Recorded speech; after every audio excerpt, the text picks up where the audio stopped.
വിശുദ്ധ മാർക്കോസ് എഴുതിയ സുവിശേഷം അധ്യായം 14 53 മുതൽ 72 വരെയുള്ള തിരുവചനങ്ങൾ. അവർ യേശുവിനെ പ്രധാന പുരോഹിതൻ്റെ അടുത്തേക്ക് കൊണ്ടുപോയി. എല്ലാ പുരോഹിത പ്രമുഖന്മാരും ജനപ്രമാണികളും നിയമജ്ഞരും ഒരുമിച്ച് കൂടി. പത്രോസ് പ്രധാന പുരോഹിതൻ്റെ മുറ്റം വരെ അവനെ അല്പം അകലെയായി അനുഗമിച്ചു. പിന്നീട് അവൻ പരിചാരകരോടൊപ്പം തീ കാഞ്ഞുകൊണ്ടിരുന്നു. പുരോഹിത പ്രമുഖന്മാരും ന്യായാധിപ സംഘം മുഴുവനും യേശുവിനെ വധിക്കുന്നതിന് അവനെതിരെ സാക്ഷ്യം അന്വേഷിച്ചു. പക്ഷേ അവർ കണ്ടെത്തിയില്ല. പലരും അവനെതിരെ കള്ളസാക്ഷ്യം പറഞ്ഞെങ്കിലും അവ നമ്മിൽ പൊരുത്തപ്പെട്ടില്ല. ചിലർ എഴുന്നേറ്റ് അവനെതിരെ ഇപ്രകാരം കള്ളസാക്ഷ്യം പറഞ്ഞു: കൈക്കൊണ്ട് പണിത ഈ ദേവാലയം ഞാൻ നശിപ്പിക്കുകയും കൈക്കൊണ്ട് പണിയാത്ത മറ്റൊന്ന് 3 ദിവസം കൊണ്ട് നിർമ്മിക്കുകയും ചെയ്യും എന്ന് ഇവൻ പറയുന്നത് ഞങ്ങൾ കേട്ടിട്ടുണ്ട്. ഇക്കാര്യത്തിലും അവരുടെ സാക്ഷ്യങ്ങൾ പൊരുത്തപ്പെട്ടില്ല. പ്രധാന പുരോഹിതൻ മധ്യത്തിൽ എഴുന്നേറ്റ് നിന്ന് യേശുവിനോട് ചോദിച്ചു: ഇവർ നിനക്കെതിരെ സാക്ഷ്യപ്പെടുത്തുന്നതിന് നിനക്ക് മറുപടിയൊന്നും പറയാനില്ലേ? അവൻ നിശബ്ദനായിരുന്നു, മറുപടിയൊന്നും പറഞ്ഞില്ല. പ്രധാന പുരോഹിതൻ വീണ്ടും ചോദിച്ചു: നീയാണോ വാഴ്ത്തപ്പെട്ടവൻ്റെ പുത്രനായ ക്രിസ്തു? യേശു പറഞ്ഞു: ഞാൻ തന്നെ.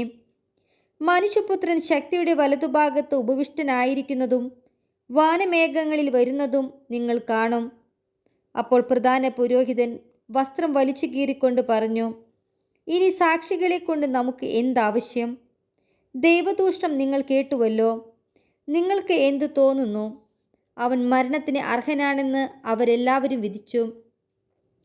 ചിലർ അവനെ തുപ്പാനും അവൻ്റെ മുഖം മൂടിക്കെട്ടി മുഷ്ടി കൊണ്ട് ഇടിക്കാനും നീ പ്രവചിക്കുക എന്ന് അവനോട് പറയാനും തുടങ്ങി.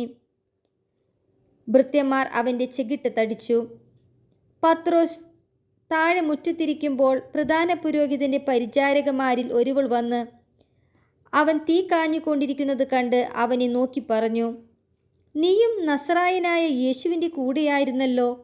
അവനാകട്ടെ, നീ പറയുന്നതെന്തെന്ന് ഞാൻ അറിയുന്നില്ല, എനിക്ക് മനസ്സിലാകുന്നുമില്ല എന്ന് നിഷേധിച്ചു പറഞ്ഞു.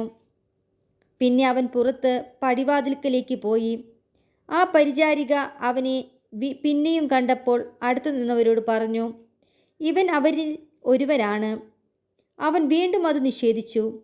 അല്പം കഴിഞ്ഞപ്പോൾ അടുത്തു നിന്നവർ പത്രോസിനോട് പറഞ്ഞു: നിശ്ചയമായും നീ അവരിൽ ഒരുവനാണ്. നീയും ഗലീലിയക്കാരനാണല്ലോ.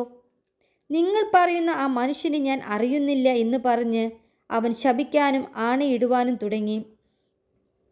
ഉടൻ തന്നെ കോഴി 2-ാം പ്രാവശ്യം കൂവി.